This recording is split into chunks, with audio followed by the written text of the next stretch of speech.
Hello and welcome back to Alice Talks Football and welcome back to another live Manchester United news and transfer news show. And I've already got the Wi-Fi bell coming up on my screen 3 seconds into the stream saying, your Wi-Fi's not working, your Wi-Fi's being shit. So let me do that if the Wi-Fi's being shit and share my stream. So there's been some news coming in about Antony and his agent potentially being in Manchester. In fact, Antony's agent has been in Manchester and that they're trying to force a move to Manchester United. This is obviously the news coming out. There's also reports about Manchester United signing Benjamin Pavard, FRENKIE de Jong, and Antony, and they could be the 3 last signings of the summer transfer window. This is the news coming out right now about Manchester United. And we're going to delve into the Antony news. What's been said, Antony is reportedly pushing a move to Manchester United, trying to get Ajax to sell him. And although Ajax are saying on the front they don't want to sell Antony because Ajax don't want to sell Antony, apparently Antony and his agent are putting a lot more pressure on Ajax to sell Antony, with obviously Antony's representatives going over to Manchester to try and sort the deal and try and sort the personal terms side of the deal, and that Antony has told Ten Hag he'd like to join. The difficult part of the Antony deal is Antony, his agent, his representatives can all fly over to Manchester. I don't think Antony's been in Manchester. I believe it's just his reps and his agent to do that part of the deal. But the hardest bit is actually going to be negotiating with Ajax on the deal, trying to get a fee sorted with Ajax, trying to get a deal sorted with Ajax regarding Antony to Manchester United. We've also got some news on Benjamin Pavard and FRENKIE de Jong. I know you guys are fed up with FRENKIE de Jong, but Barcelona are about to lose out on Jules Koundé, which they're not happy about because of the de Jong situation. They won't be able to get any more new players, Barcelona, until they resolve the de Jong situation. And Barcelona are very, very desperate to get rid of FRENKIE de Jong. So do not worry. Guys, please do smash that like button and, of course, subscribe down below if you're new. Let me know about the stream quality. Someone said the stream is frozen. I don't know what's going on with my Wi-Fi. So just, guys, what is the stream quality like? Please don't tell me it's really freaking laggy as well. But Antony, very good player. I mean, Antony's not done yet. Antony's nowhere near done. I'd like a here we go, Antony, but the deal is nowhere near done. It is Antony pushing for the move, Antony's agent trying to get the move done. But at the end of the day, it's down to Ajax. Antony's agent coming over to Manchester trying to sort this deal. Antony's agent pushing for the deal. But at the end of the day, it's over to Ajax to get the deal done. It's over to Ajax. It's what do Ajax want to do with Antony? You know, because they don't want to sell Antony. I mean, they've just got 55 million for LISANDRO Martinez. They don't need the money. They've sold so many players. They haven't looked particularly good in pre-season. I know they're trying to get Bobber in, and I know they've just signed that young player in that, you know, could be an Antony replacement, but it's quite young. But, you know, a lot of people got to remember Ajax. You know, Ajax don't want to sell Antony. So although Manchester United are doing their part, although Antony and his agent are doing their part, the ball is in Ajax court. But at the same time, if Ajax can get 50 million for Antony, they might take it because they might not be able to get that much money from him next season as well. Man United must buy Ruben Neves and Antony. Don't waste time on FRENKIE de Jong. I would say go for FRENKIE de Jong, go for Antony, and go for someone like Pavard, and I'd be happy with the window. It's actually being reported in that Ten Hag has a higher budget than reported.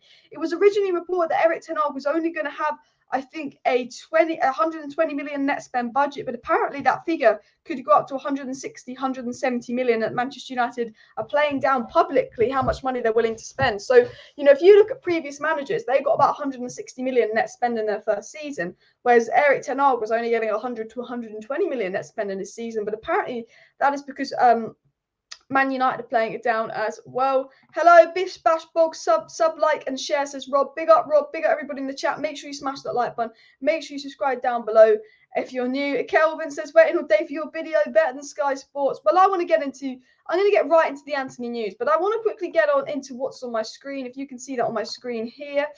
It's ERIK Ten Hag on the boos to Harry Maguire in Melbourne. Ten Hag said, we heard boos, but if you perform, it slows down. I think he and the team impressed by the way he played. So look, Ten Hag is spot on. Ten Hag, honestly, do you know what really annoys me about Maguire being booed? Isn't the fact that Maguire's being booed, which I think is silly in pre-season, but it's the fact that the way people react to Maguire being booed. I mean, Tottenham fucking Hotspur did a post saying we stand with Maguire for being booed. You know, when Maguire's booed, it's like a catastrophe. Everyone's crying, everyone's whinging, everyone's whining. When Pogba's booed, we don't give a shit. When Martial's booed, we don't give a shit. When Rashford's booed, we don't give a shit. Well, actually, no, they do give a shit when Rashford's booed. But when you're not English and you are booed, they don't give a shit. But if you're English and you're Harry Maguire and you get booed, everyone pray for Harry Maguire like he's been killed. And it really irritates me. And I love how Ten Hag's addressed this and gone, we are booed, but if you perform, it slows down. Ten Hag saying, look, players that don't perform well get booed. But if Harry Maguire starts performing well, he's not going to get booed. And Ten Hag's absolutely right. He's not being one of those poppy pantsy managers going, oh, he's being booed. Oh, no. Ten Hag's got some fucking balls. He says, if he shouts at Sedan Iqbal's been brilliant in the pre-season, and he goes, you're fucking rubbish, Sedan Iqbal, today in training. Ten Hag ain't this soppy old shit. We live in a world where it's full of soppy people. You can't say anything. You can't criticise a player. You can't say anything in this world. You can't boo someone. I personally myself don't think you should be booing players, but we live in a world when people can't even take criticism these days. There's abuse and there's criticism. Abuse is being a dick. Criticism is actually saying, we played bad, he played well, that wasn't good enough. Abuse is when you actually make it personal. And there's so many people that are crying over the tiniest thing, and you can tell Ten Hag's a no-nonsense manager. If you're shit, he's going to tell you. And he said, well, he's booed, but if he performs, he won't be booed. And once he starts performing, the booing slowed down. He ain't going to go all on social media and go, oh, I stand with Maguire because he's been booed, because Ten Hag isn't about that. So much better as well. Am I freezing? Guys, what is the stream quality like? I do apologise if I'm freezing and all that. I don't know why it's so laggy. Just fucking hell. Honestly, but let me actually get into the Antony news. So we've got a little bit of news on Antony coming out today. What we'll do is we'll get the Antony news up here so you can see, because you guys say you like it more when I actually put things on the screen as well. So originally came out today from the Ajax manager about Antony leaving, and he said afraid that Antony could leave. He said he's not afraid that Antony could leave because they've sold a certain amount of players and I'm expecting nobody else to leave. We talk on a daily basis. It would be bad for us to lose another player. So this is originally what the Ajax manager had to say about Antony. But remember, they said this about Martinez, and Martinez left. So I'm not particularly worried, actually, when I do see that. Obviously, James Duck already said Manchester United is still interested in signing Antony this week. That was news that came out this week. But if I can find it already, this was an interesting story because it's come out from Rob Blanchett. But I think he's not the best journalist in the world. He's not a tier one source, and he is saying Ajax are now ready to sell Antony. But I think Ajax will sell Antony if they would get 70 million for him, because no one's going to reject 70 million for Antony. Realistically, Antony's a 40 million pound player, probably worth 50 million this season because he had a good season, but nowhere near 70 million. Ajax are quoting that they want 69 million for Antony. They really like their 69, Ajax, I tell you that. They want 69 million for Antony. Now, Rob Dawson said that something about Man United think that Antony will cost them just under 60 million. So Man United are thinking of getting Antony for maybe like 59 million. Now, anything under 60 million are upset for Antony. Anything over 60 million for Antony, it's not worth it. I think there are better fish in the sea. But at the end of the day, it's not my money. If Ten Hag wants a player, you get the player that Ten Hag wants, because at the end of the day, it's not my money. And that's what I'll sit here and say. And I'll go, if Ten Hag wants Antony, get Ten Hag Antony, even if it's going to cost 60, 70 million, because as I said, it's not my bloody money. But again, Alex Crook of TalkSport said that the price for Antony could be lowered by 10 million. And with Antony's agent in Manchester, with Antony reportedly pushing for the move, maybe this could be the case. I mean, you can see the European lad commenting under blah, blah, blah, blah, blah. But Ajax are reportedly ready to sell Antony. The other reports coming in from Antony as new. One of Antony's representatives is understood to be in Manchester this week, and Ajax are demanding 68 million for him. So let me get that tweet up for you guys. Let me see if I can find that tweet. There we go. So this was the tweet as well. This was the other bit of news coming in new. One of Ajax's representatives is understood to be in Manchester this week, and Ajax are demanding 68 million for him. However, that price tag could be lowered as well. Antony's a 35 to 40 million euro player at best, says Adam. It's so hard to get a defensive midfielder. That's all we need as well. And Daniel says, make sure you like, subscribe, and share to Alice Talks Football. Big up, Daniel. West Ham on the verge of getting Scamacca. I mean, I am so jealous. Who else is jealous about West Ham getting Scamacca for 40 million? Isn't that some fucking fantastic business by West Ham if they do something like that? You know what? We need a striker more than we need a right winger. And I do sit here and say, I cannot believe Man United aren't going in for Scamacca as well. Honestly, I cannot believe it as well. If Ajax were not selling Antony, they wouldn't put a 60 million euro price tag on him, says Nick. And you make a very good point here. You make a very, very good point. Ajax, I think, I've put a price. Ajax, Martinez and Antony are the same thing. Now, I did hear and I did get told that Man United, after signing Martinez, had a gentleman's agreement with Ajax that they wouldn't go for any more of Ajax's players. So I've always been a bit skeptical on Antony to Manchester United. United having a gentleman's agreement, blah, blah, blah, blah, blah, blah. I think a lot of us have been. However, Martinez wasn't for sale. Man United, if they wanted Martinez, was going to have to pay £50 million. United did that. I think Antony's not for sale, but if Ajax are going to get 68 million for him, how can you not sell him? Like, at the end of the day, they don't want to sell him, but next season you get him for 40 million. You're going to lose 25 million for holding on to another season, you know. And Ajax are a very good run club. I think that this won't be the best season for Ajax. I think they have sold a lot of key players and they don't want to sell Antony, but they didn't want to sell Martinez, and they did when they got the money they wanted. And I think that's the same situation with Antony. And the good thing is, Antony's representatives are in Manchester. Antony is pushing for the move. Antony wants to come. There were reports that Antony was refusing to train, but those reports were then proven false. I don't think Antony is a disrespectful guy. I don't think he's going to cause a strop, but I think it's very obvious that Antony wants to come to United. There's even a public video of Antony going, "I'm here if you need me, Ten Hag." I mean, come on. Antony's dream is the Premier League. Antony's dream is Manchester United. And, you know, Man United want him. Ten Hag wants him. You know, we had the Antony situation went quiet, and I thought, yeah, maybe nothing's going on. The fact that there's still noise around the Antony situation and there's still good journalists linking us to Antony, it means that United is still in for Antony. You know, Paul Hurst, a very good journalist, has said that Antony's representatives are in Manchester. Now, Man United are trying to sort something out of Antony, and Man United know Antony wants to come. Man United are talking to Antony's representatives. Antony's in Manchester trying to push his side of the deal. I think everything's done in the side of Antony. I think everything's done in terms of, does Antony want to come? Yes. Will Antony come? Yes. Will Antony agree personal terms? Yes. Antony's representatives in Manchester? Yes, yes, yes. I think the whole Antony Man United side of the deal is done, but United haven't agreed anything with the Ajax side of the deal. The only thing that's been agreed between Man United and Ajax is the price it would take for them to get Antony, which is £68 million. And I don't think Ajax will budge on that unless Antony really, really pushes for the move, which reportedly is. I don't see Ajax really budging on that £68 million price. So we might have to break the bank for Antony. And reportedly, Manchester United do have a much higher transfer budget, and that is what's being reported. But you just don't know with Manchester United. You honestly, I can't tell you what United are going to do. But West Ham got themselves a great player in Scamacca. Absolutely. Big up Angel for the chat as well. And Alice, what do you think about Jonathan David to United? It's gone quite quiet, but if it does heat up a bit more, I will talk about it. And I don't know loads about Jonathan David. He's gone a bit quiet himself in terms of goal scoring. And Ten Hag will squeeze his squad like an orange. Therefore, be a little concerned about February to May. You make a good phrase there. Ten Hag has got to work with what he's got. Ten Hag's absolutely got to work with what he's got. And unfortunately, he doesn't have a lot at Manchester United.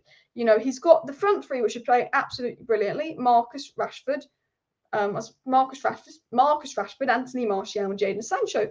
If you watched my video earlier today, I showed you a video clip of them all linking up and playing really well in pre-season. I mean, Ten Hag's working with what he's got. The players are looking great in pre-season. One injury to Rashford, there's no front three. One injury to Martial, there's no front three. One injury to Sancho, there's no front three. You need depth for that front three. You need Antony and you need another striker. You need Ronaldo to stay and you need to get an Antony, or you need to get another winger. You know, we've lost out on Scamacca to West Ham, which I think is silly, but obviously never in for him. I know there was links to Danjuma. Dybala's gone. The options are getting slimmer. We do know, and Ten Hag said this publicly, Ten Hag did come out and say publicly he's only about getting the right signings. So although Antony's £68 million, and there are players like Ousmane Dembele out there that were cheaper, Dybala out there that were cheaper, there's obviously other fish in the sea. You know, we've never really tried to make a move for Dybala or Ousmane Dembele that were on a free. And I think the Man United in the past, the Man United that Woodward owned, would have been making moves for Dybala. The Man United that Woodward was in charge of would have been making moves for Ousmane Dembele because they're on a free, and Antony's 70 million. But Ten Hag and the board's new approach is, if they're not who Ten Hag wants, we don't get them. Which is why we're still fully focused on Antony despite the price tag, because Ten Hag's very much like, I'd rather overpay than bring in someone I don't want. And there's always the saying, less is more. Now, I think United need another attacker, and I think we need FRENKIE fucking de Jong, and I think we need them fucking ASAP. But I think the saying less and more in football is true. Sometimes, not all the time, but sometimes. You know, we can't go into the season with McFred. If we don't get de Jong, we do have to get another midfielder, even if it's not Ten Hag's first choice, because look at McFred. But what I mean is saying less is more is, United spent the second most money after Man City in the Woodward era. Were we the second best team after Man City? No, we're about the fifth best team. Look at the state of us.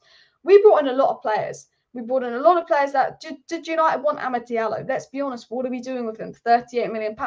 Did we want Donny van der Beek? No, luckily Ten Hag's come in. Palestri, what are we doing with him? You know, that was £90 million on those 3 players. We all sent them out on loan because United would spend the money for the sake of it and go, well, I can't get you who you want, so I'm just going to get you a load of other players in, Ollie. And Van Gaal, I can't get you who you want, so I'm going to get you a load of other players in. And Ten Hag's like sitting there and saying, if you can't get me who I want, then don't bother. And that is why we're still in for Antony and all of that as well. 68 million, very big. I can definitely see us getting Antony, says Carl. I do think it's possible. But I think it depends on outgoings in that. Got to think Ethan Laird will be put on the deal as Ajax want to buy him. I think Ethan Laird could potentially lower that deal. And Rob says, who cares what we pay for them? We only whinge about it if they're a flop. If they succeed, we forget about the price. And you're spot on there, Rob. You're spot on. It's not our money. You know, unless they flop, the price tag doesn't matter. At the end of the day, you know, if Man United spent 150 million on a player and they became the next Erik Cantona, then fuck me. I'll happily let us spend 150 million on a player. You know, Declan Rice, incredibly overpriced. But if Declan Rice becomes the next fucking Roy Keane, then we can go spend 100 million on Declan Rice as well. But Ajax do actually want to buy Ethan Laird. So I think Ethan Laird could lower that deal maybe down to £55 million, with Antony pushing to join Manchester United and Ajax reportedly wanting Ethan Laird. I do think there's potential that the price tag for Antony could be lowered. I do know that Manchester United are also very, very interested in signing Benjamin Pavard. And I know that Manchester United, again, are very, very interested in signing De Jong. There's some big news coming out on Ronaldo, actually, that I do want to get into about Ronaldo to Atletico Madrid. So do stay tuned for that. But I want to just quickly cover everything Antony. Antony wants United.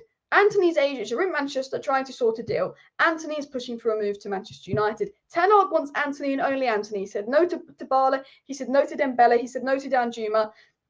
He's saying loads to lots of other attackers because he wants Antony and only Antony.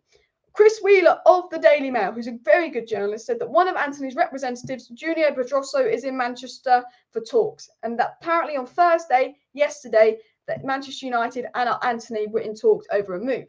Now, come out from Rob Blanchett, that's not the most reliable journalist, that Ajax are actually ready to sell Antony. However, I don't think Ajax want to sell Antony, but I don't think Ajax will resist us paying them the money they want for Antony. Absolute same as the whole Martinez situation. Do Ajax want to sell? No. Will Ajax set this price tag and sell him for this? Yes. You know, there's a price that you can buy him for. It's like a release clause almost. Ajax have put almost like a release clause that's not in their contract on the players. I don't want to sell them, but if I get this much money for this player, I ain't saying no. That is the situation. Ajax want Ethan Laird as well. Antony wants the move. I don't know about Antony to United. I'm not going to put a percentage on it because I do think it's very heavy, and I do know that De Jong is the next priority. Ten Hag in his press conference today actually spoke about what he wants and who he wants to bring in. And Ten Hag actually did come out and say that he wants attacking and midfield reinforcements at Manchester United as well, and that Ten Hag did say publicly he's looking for new signings, and Ten Hag admits that Manchester United need more options this summer, especially in attack. And Ten Hag's coming out today, the day after Manchester United held talks of Antony, the day after we've held talks of Antony, Ten Hag comes on and says that United need more options in attack this summer. So we hold talks of Antony, and Ten Hag says, yeah, I want more options in attack this summer. That's what we need. Ten Hag also says, I need midfield reinforcements. And although I know Ten Hag wants a right back, although there's a lot of plans that Ten Hag has, I think it's very clear Antony and De Jong is who Ten Hag wants. And I think Antony and De Jong is who Ten Hag will not give up until he gets. We've spent, De Jong, if we buy De Jong for the fee we've agreed with Barcelona, Barcelona have already sold De Jong to Man United. A lot of people are forgetting that. Barcelona have sold De Jong to us. We're just waiting for De Jong to sign the contracts, which he will be forced into doing. So once we get De Jong over the line, that's 120 million net spend.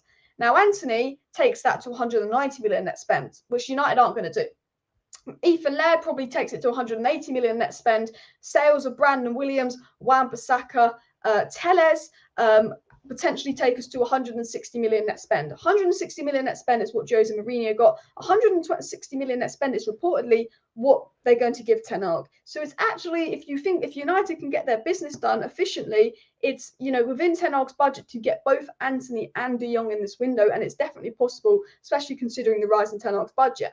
Now, I can't see us getting Antony, De Jong and Pavard. I can't see us getting Antony, De Jong and Dumfries, but I think there will be two more signings, which one will be De Jong and one will probably be an attacker. I don't see us getting a right back, especially with Delos's decent form.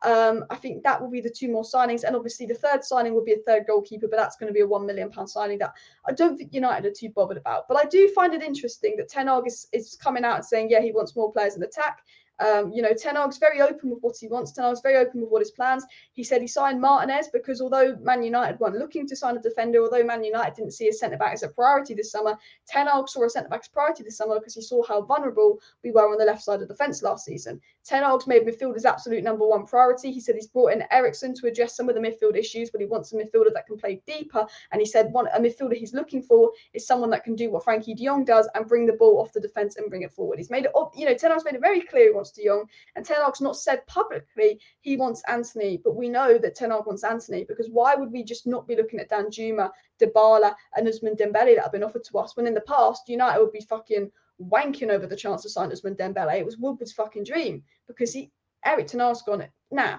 I don't want that player. If he doesn't want to come, if he's not the player I want, I don't want him. I don't want my second choice right wing, I want my first. And his first is Antony as well. Alice, until a deal is complete and signed for de Jong, it's just an agreement between United and Barcelona. Absolutely true.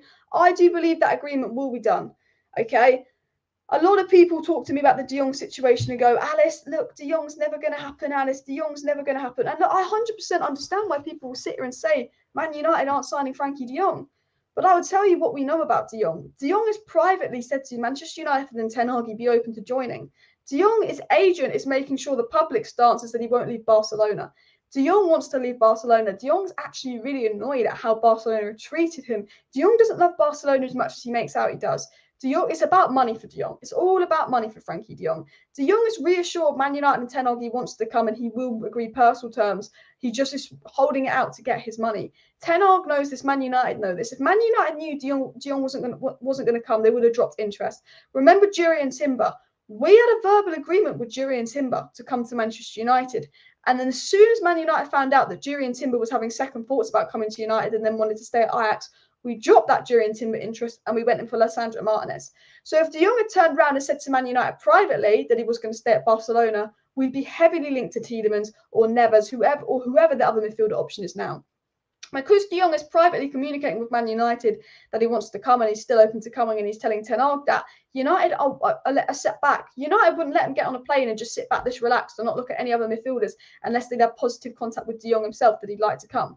De Jong's agent, and Steve Bates reported this, is remaining the public stance that de Jong won't leave, is trying to pretend publicly that de Jong won't leave, because that increases his chances of getting his wages from Barcelona, who is set to activate the third lever very, very soon, which would give them finances available to give de Jong his money. Whether Barcelona will do that or not, we'll have to wait and see as well. Rob says de Jong will happen very soon. Barcelona leavers let them spend 100% of their player sales as well. Exactly, and that's why they're desperate to sell de Jong as well. And we might as well call ourselves Ajax United, because Erik ten Hag only wants players at Ajax or players who used to play at Ajax. To be fair, Ten Hag wants what he knows, and I 100% understand why Ten Hag is going for those kind of players, because he wants the players that he knows. And for personally myself, if Man United have produced players in the past that really, can you trust a lot of our players? Can you sit here and say, I trust this Man United player? Not really. But Ajax players, Ten Hag built trust with. Ajax players, Ten Hag can trust.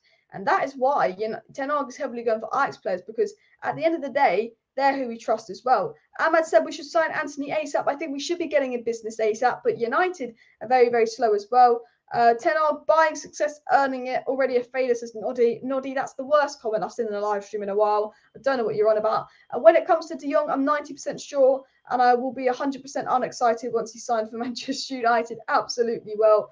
And honestly, I think the de Jong saga will last till the end of the transfer window, being honest, says Daniel. And Daniel, it will. I think you're right.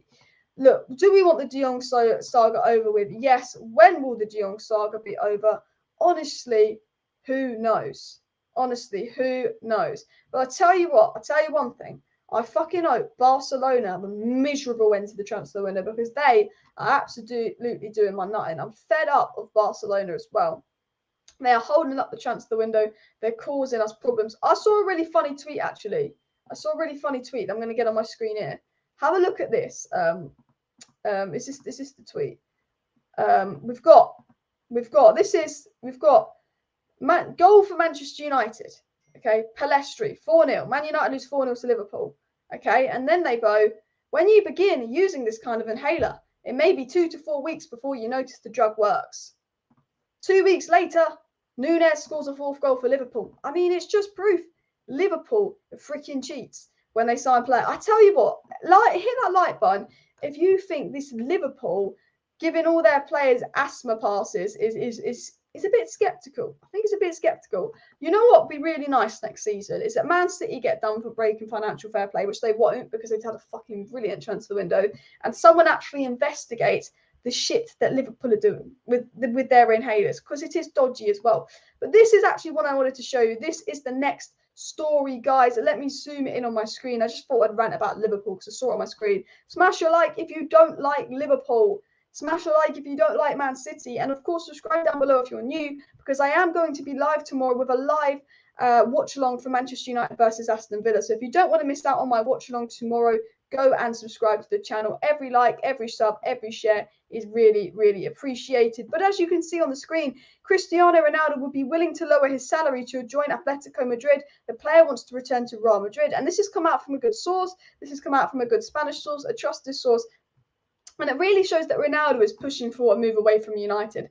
I don't like this. I don't like where this is going with Ronaldo. I respected that Ronaldo didn't come back to training. I thought, okay, there's personal issues, there's family issues.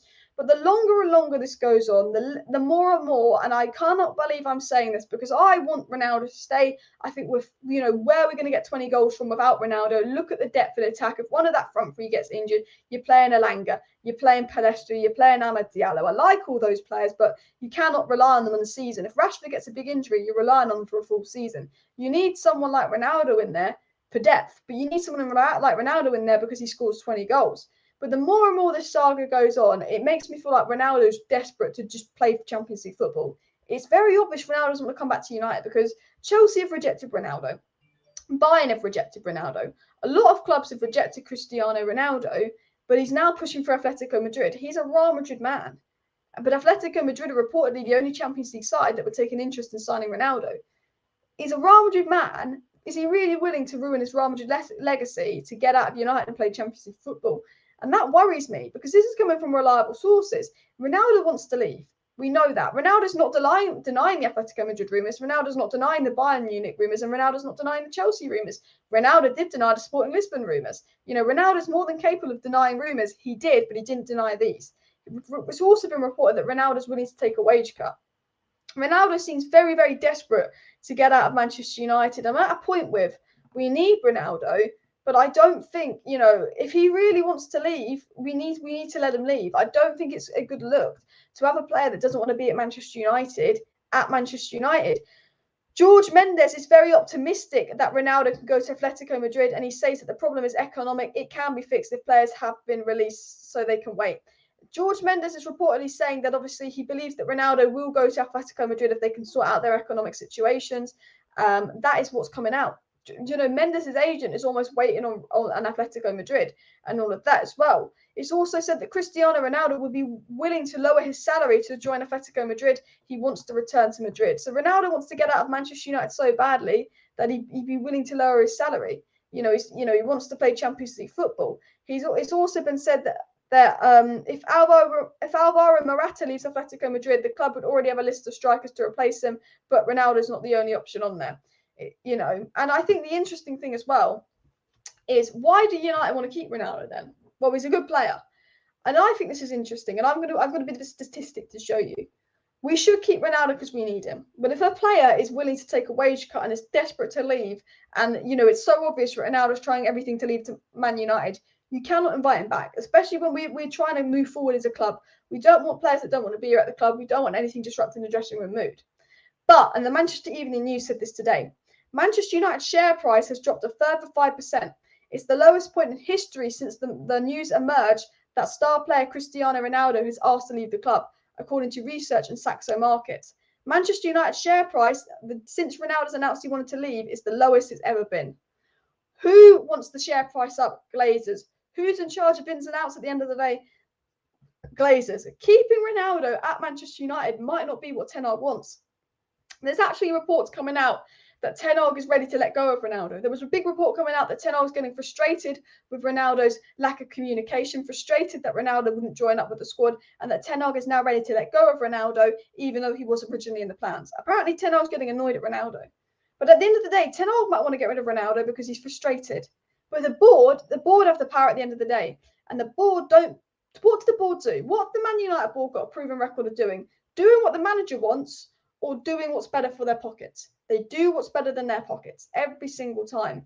And the board will see that if Ronaldo goes, they lose money from commercial value. And the board might sit there and they might go, you know what? We've got to do everything to make sure Ronaldo stays because we are losing a lot of commercial value, you know, with Cristiano Ronaldo. We can't let Ronaldo leave. We're going to take a big L on the finances, blah, blah, blah. Guys, please do smash that like button if you haven't already. We've got over 400 people watching. Can we hit 300 likes? And of course, subscribe down below to Alice Talks Football if you're new. If you do want to stay up to date with all the latest Manchester United news, transfer news and more, make sure you're subscribed to Alice Talks Football, as I will be live tomorrow for a watch along for the pre-season games, but I will also be doing transfer news live stream, so do not miss out as well. Gerard Romero has come out with some stories about Barcelona, and you know what? Smash that like button if you don't like Barcelona as well. Real Madrid fans will not be happy if he goes to Atletico, exactly. Ronaldo is a legend, but very eager as well, absolutely as well. And send Maguire back to Greece. You know what? I'm going to say this to all of you guys. This is a fresh start for Maguire. It's a fresh start for Maguire. You know what? If he's shit next season, sell him. If he has a good season, fine, be it. He's captain. He's going to be here next season. You've got hope he plays well. Alice, I hope the share price drops a lot. So honestly, if the share price dropped 99%, I'll be fucking happy. Get the fucking Glazers out. Someone said to me, and I don't know how you guys feel about it, if you had to spend one season in the Championship outside the Premier League, but it meant the Glazers went and you got a new ambitious owner in, would you do it? And I said yes. Because I could deal with 2 more shit years at Man United. I could. If it meant that we were going to be the team we were under Fergie in the next 10 years. If someone said to me, you get relegated, but then the Glazers go and you get an ambitious manager in, I'd absolutely say yes. I'd generally spend a year, 2 years in the Championship to watch us get new owners and get back to where we were. Because as much as the Glazers say all they want is the best for Manchester United, is that really what the Glazers want? You know, the Glazers only want the best for Man United because when we're performing well, the share prices go up. When we're performing well, they get more in the pockets. The Glazers only want actually what's best for their motherfucking pockets. And we all know that. I actually want to get into some interesting things that Ten Hag's come out and said, guys, by the way, as well. You can't polish shit's a good way of putting it as well. Ten Hag's actually come out and said some really, really interesting stuff. So if you're not aware, Ten Hag did a press conference ahead of the Aston Villa game. Now, obviously, we play Aston Villa tomorrow. And by the way, I got the lineup for the Aston Villa game tomorrow, by the way.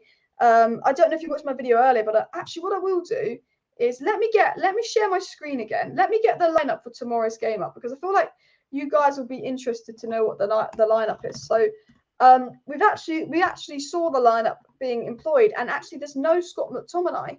There's no Scott McTominay tomorrow. In fact, we've been told that Donny van der Beek will start in the pivot tomorrow versus Aston Villa alongside Fred and alongside Bruno here. Now, we've also been told it will be David De Gea in goal, DDG. Dalot will start at right back. Now, Varane and James Garner are back in training, but despite Varane being back, Erik ten Hag has decided to keep Victor Lindelof and Harry Maguire in the starting lineup tomorrow. And I think it is Shaw over Malacia, but both Shaw and Malacia will be involved. It wasn't quite said if it was Shaw or Malacia. I think Ten Hag's yet to decide on that. But of course, we know who the front three is going to be. But I think this is really interesting. So this is Ten Hag's lineup for the game tomorrow. And obviously, we know that Ten Hag starts with what he thinks is his best lineup.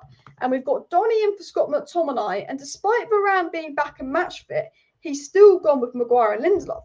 And one thing I actually noticed was that Lindelof was playing as the left-sided centre-back and Maguire was playing as the right-sided centre-back in the Crystal Palace game. And what's really interesting is that Maguire's always played as the left-sided centre-back, and all of a sudden Maguire's playing as the right-sided centre-back. That is because Maguire is going to start under Ten Hag. Maguire and Martinez is going to be Ten Hag's centre-back pairing. And that's why Maguire's playing on the right. And a lot of people won't like that. I think Lindelof has a chance. I think Varane has a chance of getting in there. And people will say, why is he dropping 4 times Champions League winner Varane for Maguire? because Varane can't stay fit. We know that Lisandro Martinez is coming to United, and we know that once Lisandro Martinez is here, he's going to start as that left-sided centre-back. And Lindelof, Maguire and Varane will battle it out for that right-sided centre-back slot.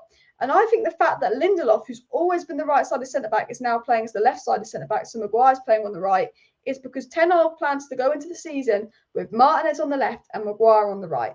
And even though Varane's fit, and even though I think Varane should be in there ahead of Harry Maguire, and even though the game that when Varane and Lindelof were centre-backs together, we kept a clean sheet versus Liverpool, which is the only clean sheet we've kept in pre-season, Erik ten Hag was likely to go with Maguire, and that's what we've been told. And people aren't happy with that, but if Maguire performs, I have no issue with it. I just personally wouldn't do that myself. So that is the team that Erik ten Hag's likely to start the season with. We haven't been told if it's going to be Shaw or Malacia, but we have been told Donny will start over McTominay tomorrow versus Aston Villa, which I think is really, really interesting to see. I mean, what's your thoughts on the team there? I mean, I think a lot of you guys would probably put Varane in over Harry Maguire, and obviously once Martinez is back, he goes in that team. But that is the team that reportedly will be the lineup tomorrow as well. I have to wake up at 5:40 a.m. to watch tomorrow's match. That is freaking early because it's like 10:45 in the UK as well. Honestly, the one thing about pre-season tour is matches are on at the absolute craziest times. I mean, I've got Arsenal and Everton fans who are literally staying up till 2 fucking a.m. Like, honestly, I don't know if I could stay up to 2 a.m. to do a bloody watch along. I mean, poor Everton fans had to stay up to 2 a.m., yeah? 2 a.m., guess what? To see them lose 4-0. So not Arsenal, not Chelsea, 4-0 to Minnesota United. Imagine staying up till 4 a.m., to 4 a.m. to watch your club lose 4-0 to an American Wi-Fi password team. I think I'd absolutely lose it. Thoughts and prayers with Everton fans there. Thoughts and prayers with them as well. Varane and Lindelof will be the perfect pairing. And who are we playing tomorrow? Aston Villa. And this is going to be the reported lineup for Manchester United versus Aston Villa as well. So, yeah, very interesting lineup. I actually do want to get into what I will do. I'm just going to put lineup for tomorrow versus Aston Villa. So, let me just put that in the chat quickly. What I'm going to do is I am going to get into some more interesting news. I want to get into some things Ten Hag has come out and said. Ten Hag's actually come out and made some really interesting comments recently regarding Manchester United transfers and plans. So I'm actually going to delve right in now to Ten Hag's press conference he did earlier, where he did discuss some of his sort of plans for Manchester United and all of that. So obviously Erik ten Hag, and this has come out from Simon Stone, a very, very good journalist, said, Erik ten Hag confirms Manchester United is still looking for the new and right players in the market. And Erik ten Hag admits that Manchester United need more options in attack this summer. It's vital if you want to get success, is what exactly he said, being quoted by. And that Erik ten Hag has actually scaled back a lot of his Manchester United players' commercial commitments on tour. Man United players had a lot more commercial commitments, a lot more social media commitments on tour, but Erik ten Hag has scaled that back and wants to get them away from that. It's also been said that United staff continue to be amazed by Ten Hag's attention to detail and determination to be across so many different aspects of the tour, and that one senior staff is known for being highly organised, but was shocked to discover the extent of information and data Ten Hag had on hand during one meeting at them. And apparently Ten Hag's a massive shock to Ollie. Ten Hag's a massive shock compared to Rangnick, because apparently Ten Hag's organised. I tell you what's really funny is that Man United and everyone at Man United is so shocked by Ten Hag. Everyone's so shocked by Ten Hag coming in, saying it's a massive change. He's got all this data, he's got all this information, he's got all this detail. Like, everyone's like, whoa, Erik ten Hag this, Erik ten Hag that, whoa, this, whoa, that. And it's like, well, maybe Ollie was so crap and so underemployed? No, like, what's the word when they're not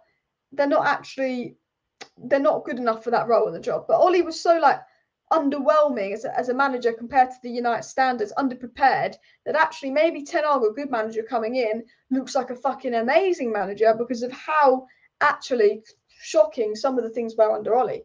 Because they're raving about Ten Hag this, they're raving about Ten Hag that. I tell you that now. United now linked with every Minnesota United player as well. Underqualified, that's it, underqualified. Maybe Ollie was so underqualified for Man United and it's making Ten Hag look too overqualified as well, because they're praising about Ten Hag. And actually, Jadon Sancho came out and said that he's had a lot of meetings with the manager and understanding how he wants them to play. He said that Ten Hag's made it clear that he wants them to play, and there's definitely a big sign of everyone taking that on board and producing what he wants us to happen. Sancho said that Ten Hag told all the boys that in every friendly it's a must-win game, and I can already tell from his mindset he wants us to do well. And when the players hear that from the manager, you take that in and we all give it our best. So again, Jadon Sancho's coming out and saying really positive things regarding Ten Hag to Manchester United. And obviously, Ten Hag did his presser today regarding the Aston Villa game, as you know. And Ten Hag said a few interesting things regarding the Villa game tomorrow. Ten Hag was asked about midfield signings, and this is what Ten Hag had to talk about midfield. He said, we signed ERIKSEN for the midfield department, and we're really happy with that. I'm also happy with the performance of our midfield and offensive department, but we need to strengthen the squad even more.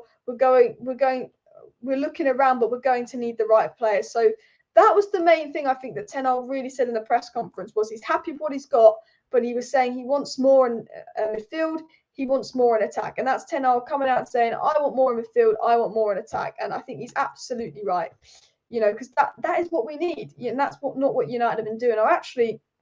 I'll get that on my screen. So this is obviously the lineup that Manchester United are going to play tomorrow versus Aston Villa. And Ten Hag has said that we need to strengthen the squad even more. We're looking around, but we need the right players. Ten Hag's also said he's looking for more players in the midfield and offensive department, basically saying he wants Antony and basically saying he wants, of course, FRENKIE de Jong as well. Villa will be another 4-0. Some said Palace would be a hard game and we won 4-1, 3-1, but you're absolutely right there, Nick. I do think with Donny playing tomorrow instead of McTominay, which is what we've been told, it could be a better game for us, Villa, because I didn't think McTominay was bad versus Crystal Palace, but I thought that 15-20 minute period in the second half when he took McTominay off for Donny van de Beek, Man United was so much better. Man United was so much better with Donny in that McTominay role. And every time we went forward, Man United looked like they were going to score. The best team goal we scored in a while was that second goal. And Donny was involved in that. Donny got the assist. Donny was brilliant. That 20 minutes with Donny, Bruno, Fred is that midfield three. And the attack were linking up. We're having attack after attack after attack. And the one thing I noticed was it wasn't just an attack for Man United, but every attack Man United had, it looked like we were going to score. And that's what you get with Donny van de Beek because he's a very intelligent player. And Ten Hag saw that. And Ten Hag's now going to start Donny instead of McTominay tomorrow. And we've never really seen this. We've never seen Man United, and I cannot believe I'm saying this, but Man United have never, ever, in the 2 years Donny van de Beek's been here, started a game with a midfield three of Donny, Fred and Bruno, ever. Can you believe this? Donny's been here 2 years. Fred and Bruno play nearly every game, but we've never played a game with Fred, Donny and Bruno as midfield three. We played pre-season games with Matic, Donny and Bruno as midfield three, but United have never played Fred, Donny, Bruno as a midfield three under Ollie. Even when midfield was the biggest problem that Man United needed changes, they thought, no, we're not going to try Donny there. And tomorrow, for the first time ever, they're going to start tomorrow, Donny, Fred, Bruno. And what have we been crying out for a year? Donny, Fred, Bruno. We've always wanted to see Donny in that McTominay role. We've been crying out for it for so long. And finally tomorrow, Fred, Donny, Bruno. That is what we're going to see. I tell you what, I'll be flipping pissed off with McTominay starting over Donny because I've been told that Donny's going to play tomorrow and I've been told that this is the lineup tomorrow. And I trust who's told me this. So, yeah. With Donny playing, that gives him license to roam forward with Bruno dropping deep to pick more passes out. You're absolutely spot on there, Nick. I like Donny more in that deeper role because I actually think United's best games have come from when, Donny and Bruno have been on the same pitch together. Now, we normally see Bruno, we normally see Donny, but I think we play our best football with both Donny and Bruno on the pitch. Let's go back to, remember Ollie's season when we came second and we were 1-0 down to Newcastle, and I think it was that prick Sean Longstaff or Matty Longstaff that scored, that always scores against us, that Ollie would have generally spent 50 fucking million on. Don't know why. But we were 1-0 down to Newcastle. It was at Newcastle Stadium. And we had about 20 minutes left. And he put on Donny. And he played this diamond, Ollie. He played this diamond. There was Bruno, there was Donny, I think there was Fred, I think there was McTominay, and I think there was like Martial and Rashford as split strikers. But Ollie played this diamond. And we had Donny and we had Bruno on the pitch. And then all of a sudden, United were playing so well. I remember this really good team goal, where Bruno scored against Newcastle and he kind of curled it in the corner, but it actually started with Donny van de Beek. Well, no, Donny didn't get any goals or assists that game, the pattern of play started with Donny van de Beek, and it was one of the best team goals we'd ever scored versus Newcastle. I think some of you guys will know what I'm talking about. I'll try and see if I can get that team go up. But let me try, and I don't want to get copyright, but I'll try and get the team go up. But what I'm trying to say is Donny van de Beek was heavily involved in that. Bruno goal, Newcastle. I'm trying to see if I can find that goal, but it was one of the best goals that Manchester United had ever scored. It was a team goal. And then what do? We scored a brilliant team goal versus, here it is. Okay. I don't want to get copyrighted, but I don't think I will because it's literally a few seconds long. You guys will know the team. You guys are going to know what I'm talking about. Let me share it with you. Share screen.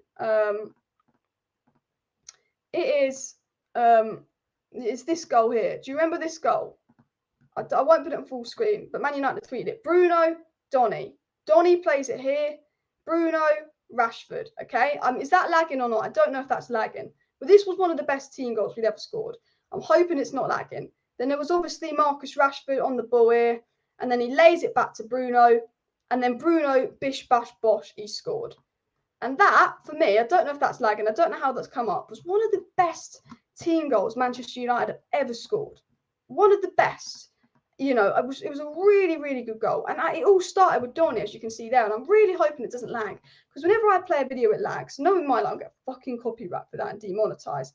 But honestly, I saw that and I thought, brilliant as well. Do we have any other midfield apart from De Jong? Do we have any other midfield target other than De Jong? Honestly, no. It was good, no lag. But you know the goal I'm talking about as well. There will be an unveiling for Eriksen and Martinez once Lisandro Martinez's visa is sorted. Says Robin, you're absolutely spot on as well. But yeah, lockdown United. I tell you what, we didn't even win anything. You know the standards of the United drop when we're talking about lockdown United as the good old times because we were winning games. We didn't win a trophy.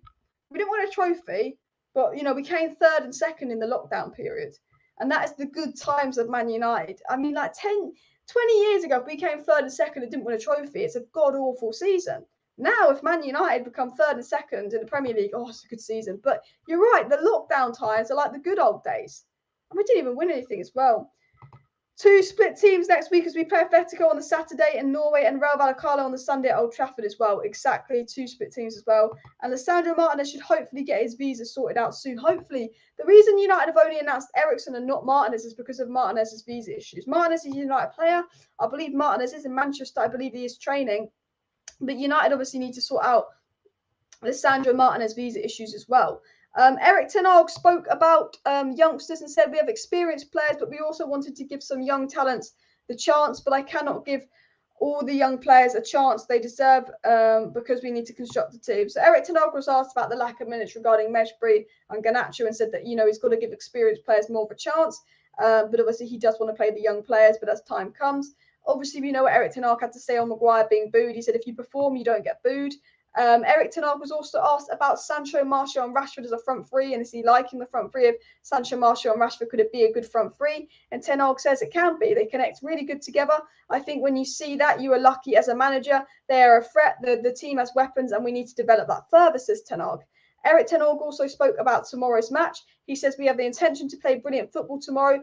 Only one thing is we have an opponent and every time they don't cooperate. We want to play attacking football, proactive football, and tomorrow's opponent is a tough opponent, so Perv are lucky. I think Aston Villa is going to be a really tough game. Aston Villa have done some really good business as well, and I think Aston Villa always give United a tough game.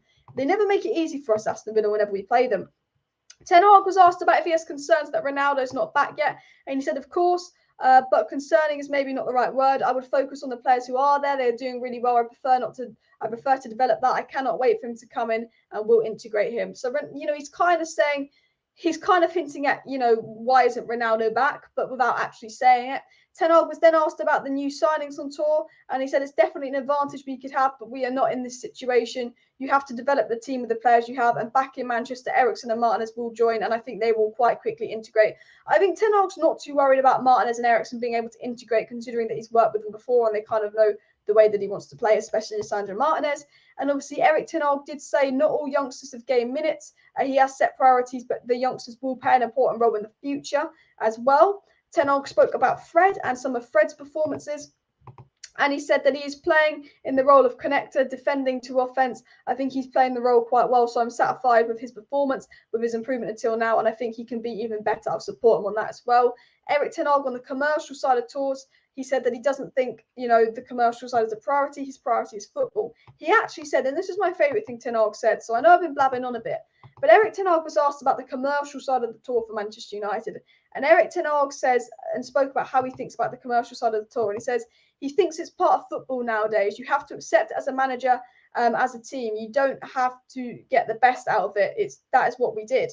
He said, it's not, you've got to focus on the commercial side, but you don't have to get the best out of it. He said, there are disadvantages. It's clear, but as a pro, you have to deal with certain things that you decide, and you decide where you don't have an influence. But where you have an influence is on your game and your focus point. So that's ten Hag's kind of way of hinting that he's not a big fan of the commercial side of football and the commercial business that goes along with playing football as well. Guys, please do hit that like button. Of course, subscribe down below to Alice Talks Football if you're new. Lisandro Martinez will be at Old Trafford. Hopefully, he will be at Old Trafford very, very soon. And Martinez will play against Real Vallecano, not Atletico Madrid. And Eriksen will play in Norway against Atletico Madrid. Did you know that, or is that sort of an assumption there, Mr. Randomizer, as well? Because I hope Atletico Madrid don't sign Ronaldo next week. Imagine Atletico Madrid get Ronaldo done, and then Ronaldo's playing against us in pre-season. I mean, come on, guys. Like, I actually imagine that. I would not like that one bit. I would be like, what is going on here? If we see Ronaldo playing against us in pre-season, I generally would be really, really concerned. Because I'm thinking, okay, Ronaldo might be back, and hopefully Ronaldo will be back in time to actually, play the games for Man United against Atletico Madrid and play the games against Real Vallecano, not against us. I mean, that would be crazy. Ronaldo could go there or Chelsea, but we'll see. I think with Ronaldo, I think he will leave, if I'm being honest. I know he can't find a move, but he's got George Mendes. He's Cristiano Ronaldo. I do think at the end of the day, Ronaldo will leave. I don't want him to leave, but it is what it is, isn't it, as well? And if Ronaldo leaves, what are the striker options available with Scamacca going to West Ham? See, my first choice was Scamacca. I forgot his name. There's the one at Stuttgart. That's quite a physical presence that could be like a Sebastian Haller, but his name slipped my mind. Maybe him as well. Ronaldo willing to take a huge pay cut to join Atletico Madrid. I mean, the fact that Ronaldo wants to take a 30% wage cut to play Champions League football, people can be mad at Ronaldo, but can you blame Ronaldo for wanting to leave Man United? I don't think you can. But also, when I think about it, really, like, people be mad at Ronaldo. Oh my God, like taking a wage cut. Oh, that desperate to leave. All it says about Ronaldo is he's a true professional. The fact that Ronaldo wants to take a wage cut to play more Champions League football, I can't really criticise him for that. Like I can't, because United are shit. We let him down. He's got a legacy. He's the top Champions League scorer. He wants to maintain that legacy. He wants to be in the Champions League.